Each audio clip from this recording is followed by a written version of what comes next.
Well, hello once again.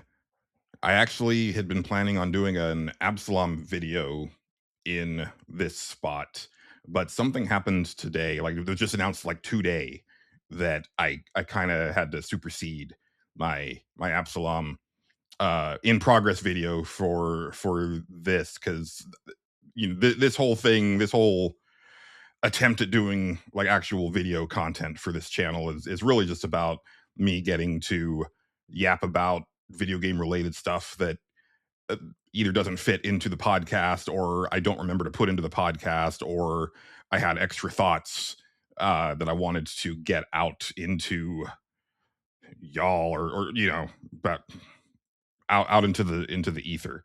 So I am a big Life is Strange fan. I know I might not look it. I'm definitely not the age group that I think the series is aimed for, but I've been a huge fan of it since the beginning.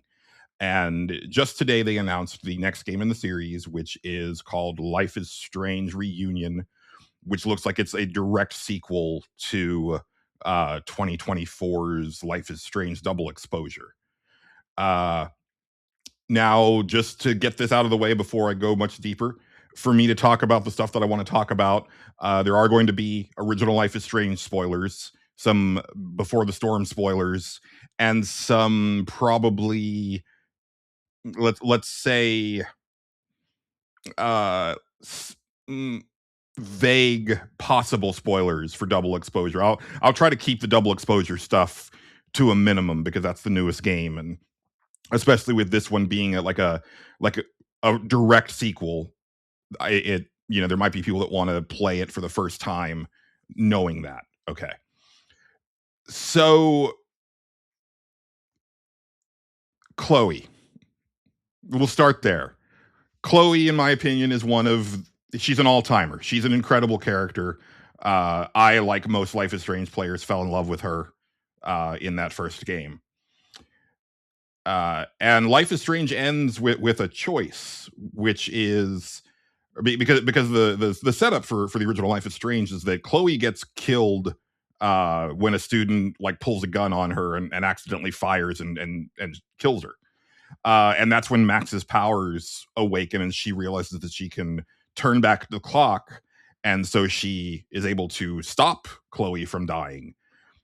But the rest of the game is just scenario after scenario where Max has to keep Chloe from dying again.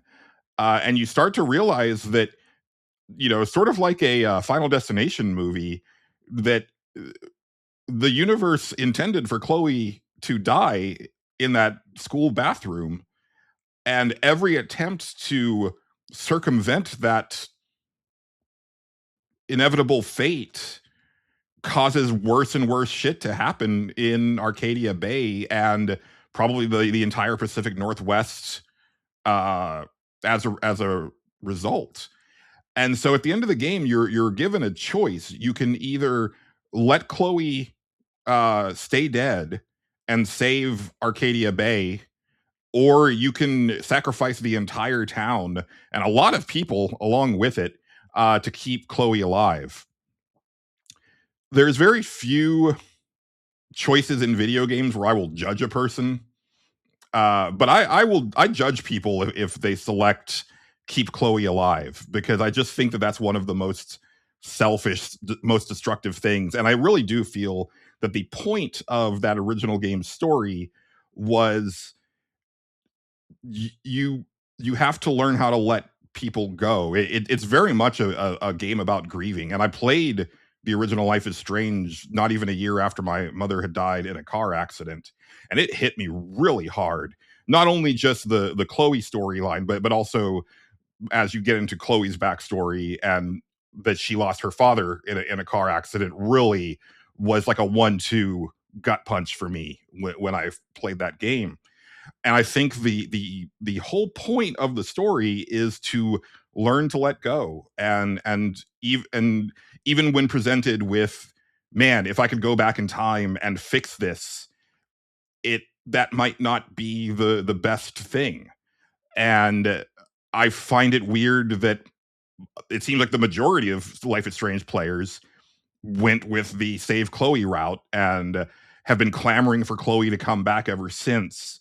Uh, they there's also people who want like I think there's a large subset of people who just want happy endings in things, because when Life is Strange Before the Storm, which is a prequel, came out, like I saw a lot of discourse of people really angry at the ending of that game, but if you played the original Life is Strange, there's really no other way for things to go down.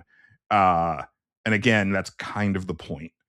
And I Before the Storm I actually like even more than the original game. It's my second favorite in the series so far, right behind Life is Strange True Colors, which is my current favorite.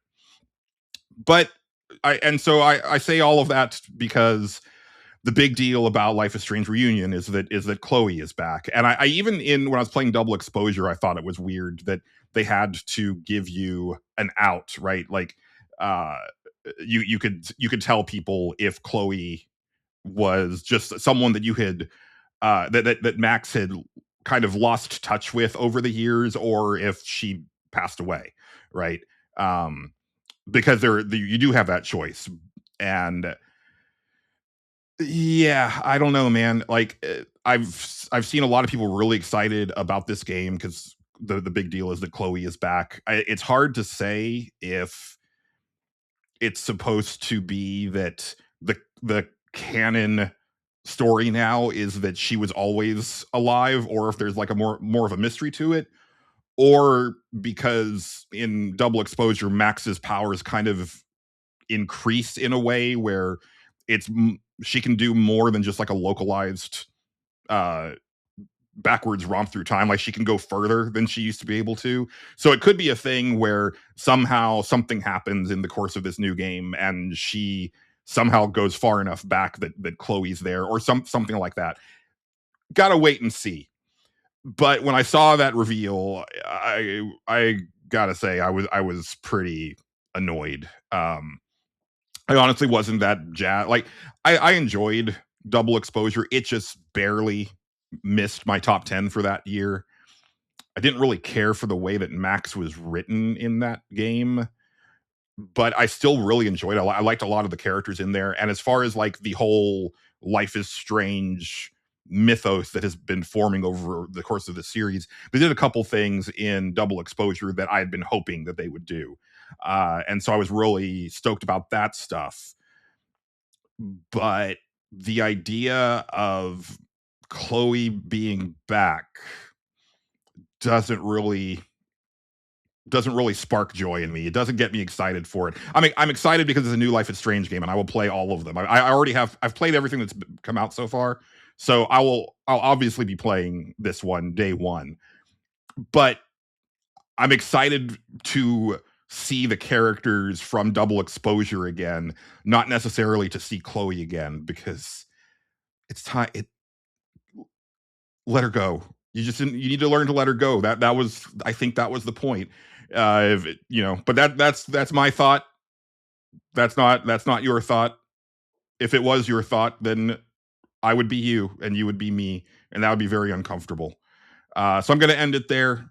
Thanks for letting me yap at you about Life is Strange reunion. I'll be there, like I said, when it comes out, and I'll follow up with this because who knows, maybe it totally works and I'm like blown away and I'm like, oh, that was like the coolest thing ever. But as much as I love Chloe, the entire thing I think works better when she's gone. And it's a really weird, like quasi desperate choice. I think I'm wondering if Double Exposure did that poorly that they're like, whoa, we got to bring Chloe back. Like just hit the Chloe button. That's the that's the money maker right there. But I guess time will tell. But as always, thanks for hanging out with me. Let me do this weird little impromptu yapping session, and I'll see you at the next one. Bye.